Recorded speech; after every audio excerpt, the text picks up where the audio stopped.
Hello everyone, Kevvl here once again, showing you that Kirby is pretty greedy. He drops the 1, he goes for it, drops the 2, and then drops the 1 again. There's a metaphor in there somewhere, but I don't really care about it. Right now, we're at Grape Garden, neither of which actually show up in this level. Unless the white things in the background are grapes, which could be possible, they could be white grapes for making wine, but for the most part, this level has no gardens and no grapes. I mean, the first level was a valley, the second level was an island, the third level was definitely a building and may have even been made out of butter, but this level is space. Custard Cloud would have worked just as well.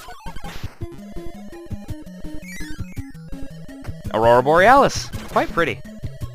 This game actually had some of the best visuals for the NES, and I know that doesn't really sound like it's saying a lot, but if you think about it, a lot of the things in this particular game would not have been possible in the early years of the NES. It's almost bizarre to think about good graphics in the NES, considering what we can accomplish today, but they worked with what they got, and they did pretty well. I think this was actually the last or one of the last NES games ever made.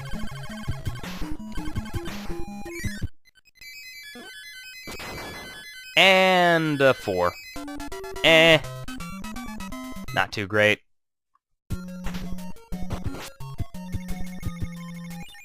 Another thing that proves Kirby is in fact a conqueror is the fact that when he leaves a room, he puts his flag down. That just proves that Kirby is in fact conquering whatever level he just went through. And most of the enemies there are probably going to be farmed for food sometime in the future. Ooh, I hope I got that. Ah, good. Just barely.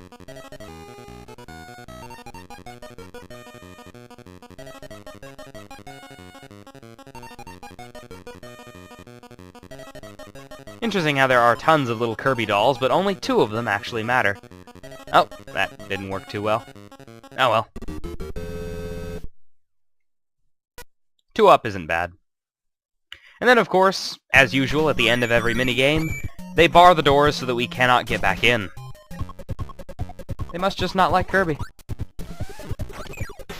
Here's a castle for some reason. Again, Grape Garden is one of the strangest levels in the game. I don't understand any of it. You start out in the clouds, then you go to a castle, eventually you go to a blimp, which sort of makes sense in the grand scheme of things, but still, how is this a Grape Garden? At all. Also, I believe someone made the comment that Waddle Dees are the only true innocent enemies in this game, because they're just kind of walking around, but Poppy Bro Juniors are pretty innocent as well. They just kind of hop around. They're not really there to attack you until they grow older and become Poppy Bro Senior. And even then, they're not really much of a threat. In fact, I would argue that a majority of the enemies in this game, unless they're specifically Meta Knights, like the Blade Knights and the Sword Knights, those guys are attacking you. But pretty much everything else, except for the mini-bosses, aren't. These guys are just jumping. There's frogs that just kind of hop around. Spike balls, maybe. Most enemies that give you a power-up, yes, but those are also, I would assume, DDD's soldiers, and so they actually have a reason to attack you. That is to say, the fact that you kind of don't want Kirby destroying your city, or whatever the heck Dreamland really is. I actually don't know. Pair of Poppy Bro Seniors here, not very difficult to deal with. Especially if you can double kill them, and get a mix from a mini-boss. Oh, seriously? High jump? Ugh, don't want that. And yet somehow it worked! I guess I got the high jump after all. Go figure.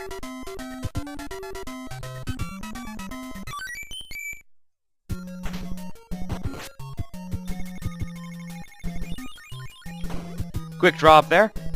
Still don't like that game. Gonna ignore it. And something of a puzzle. I believe this is the first time we've seen a cannon. Light the fuse. Get inside the cannon. I like how they put a little card up for the cannon. Very nice touch. Didn't actually notice that until my first playthrough here. And of course, we get a 1-up for our troubles. Later incarnations will give us buttons and stuff, but for now, 1-ups will do. Now here what you actually want to do is completely ignore every door, and just kind of go to the end. The wind will help with that. It's a lot faster if you're not filled up with air. Not this one. And there it is. Kinda out of the way, but it's there. Button! Which opens up the most useless museum on the planet. You'll see. And then the trek back, which I kinda wish they'd just teleport you to the next room.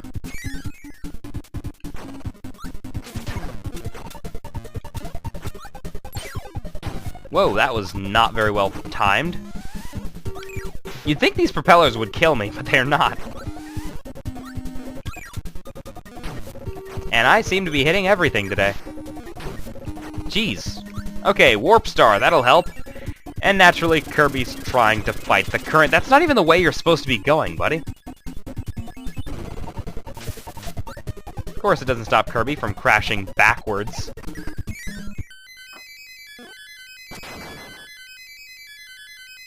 Ooh, very close, but not quite.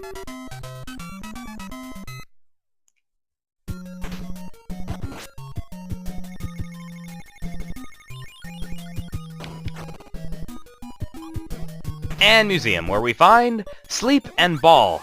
We've seen Sleep, here's Ball. Attack to turn into a ball, and then you bounce. While you're flashing, you're invincible and you can kill things, but otherwise it's one of the worst power-ups in the game. Very, very, very hard to use.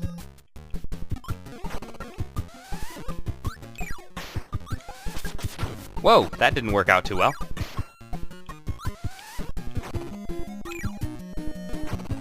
And Kevvl are actually surprisingly dangerous. They fly at you once they hit the ground.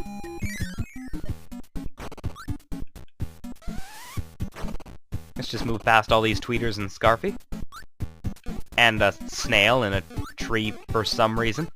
Wait, there the grapes are. They're in the trees, which is not how grapes work. They come off of vines. Okay. Here's a fun segment. Need proper turning to race the explosion. I always love these segments, and they wish they had more of them in later Kirby games, but I don't think they did. Basically, if you make it to the end, you get yourself a power-up. And for some reason, the floor is glitched over there. Dunno about that. Let's go with Wheel for fighting this boss. I am probably gonna die. This is a turtle. And yeah, that didn't work at all. He gives you the throw power, which is arguably the best power-up in the game. Maybe short of UFO, but UFO's got that time-limited factor, so it's not really that great. You don't keep it past levels, you know? Throw, obviously, you do. Also, this guy was replaced in later games by an elephant-type thing. No idea why they did that. Also, the things that the turtle man throws out. I know they're supposed to be baby turtles, but they really don't look like baby turtles. They look like brains or something. Oh well.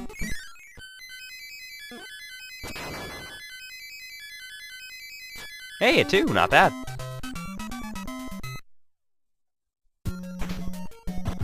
The arena's got Bugsy over there, so it's not too important, but since I'm low on health, let's actually go back and go to Quick Draw, because that will fill it up.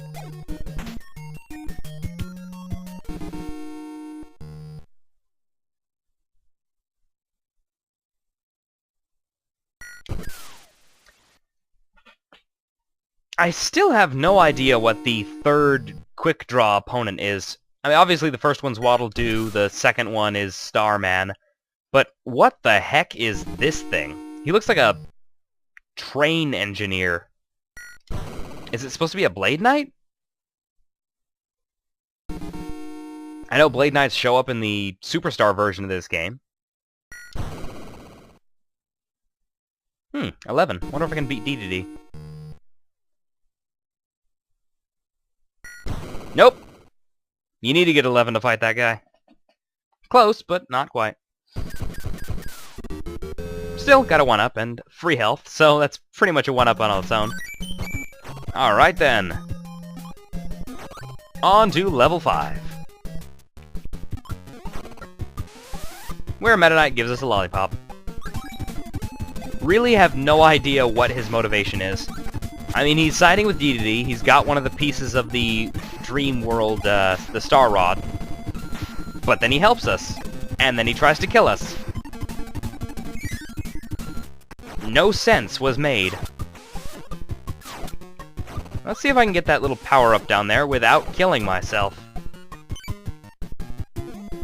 If you hit the spikes, and you lose your star power-up, or whatever weapon you've got on hand, the spikes will kinda destroy that, so yeah. Gotta be very careful to get that one up. And then casually leave. Ah, throw. Multi-directional, fires out 2 stars instead of just 1. It's like the normal Kirby, but a million times better. And let's show Meta Knights what we can do with that.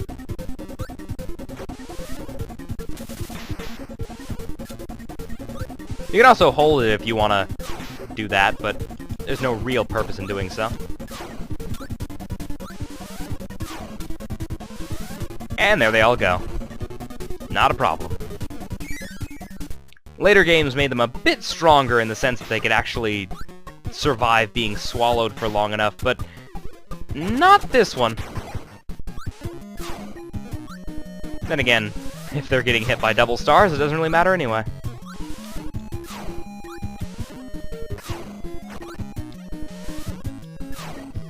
Only problem with the throw is I don't think you can throw straight up or down. So it's more of a 6-directional, not like a million.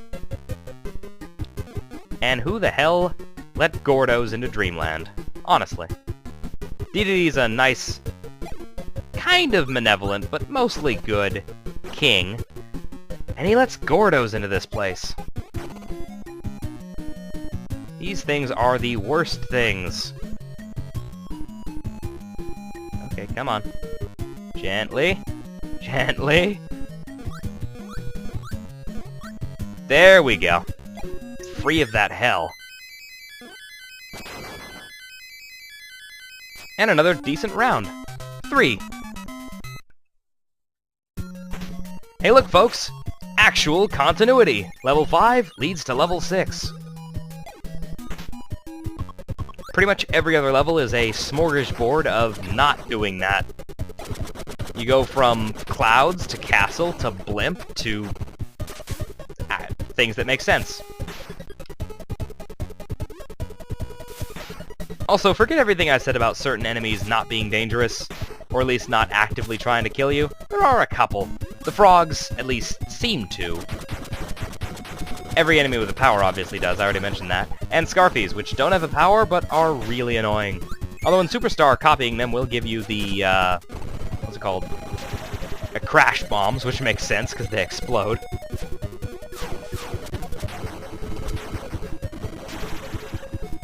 Ah, Mr. TikTok. Not dangerous in the slightest.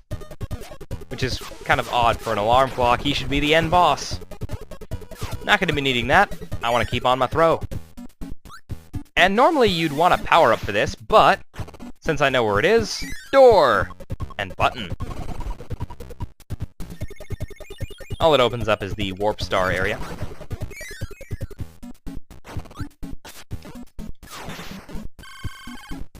That is the power of throw right there. Just kill about 5 enemies at once. Yeah, normally what you're supposed to do is absorb that guy, use the light, and then look around for the door, but why bother doing that when you know where the door is anyway? Also, interesting falling off the cliff there.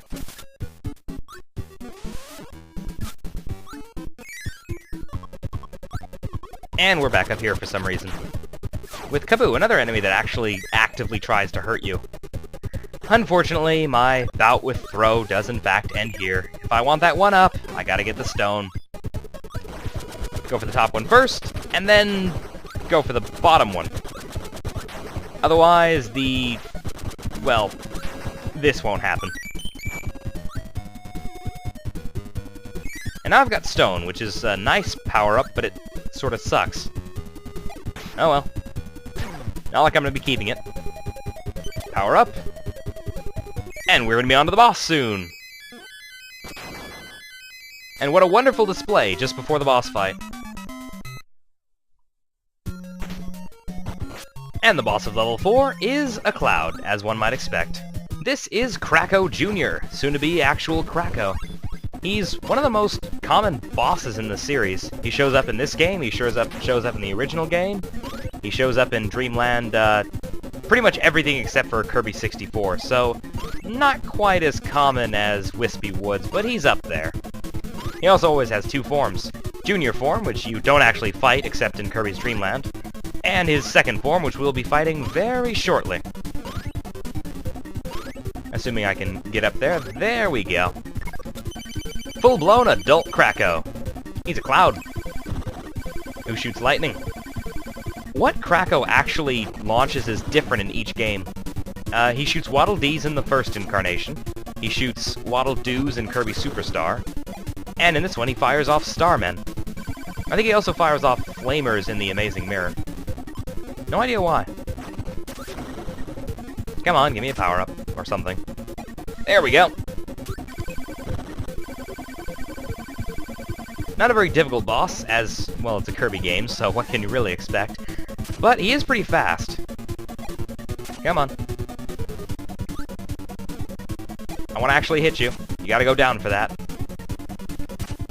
There we go! Half dead. 3 more shots. Interesting how the bosses have the same amount of health as Kirby. Except for Dedede, who I think has a lot more.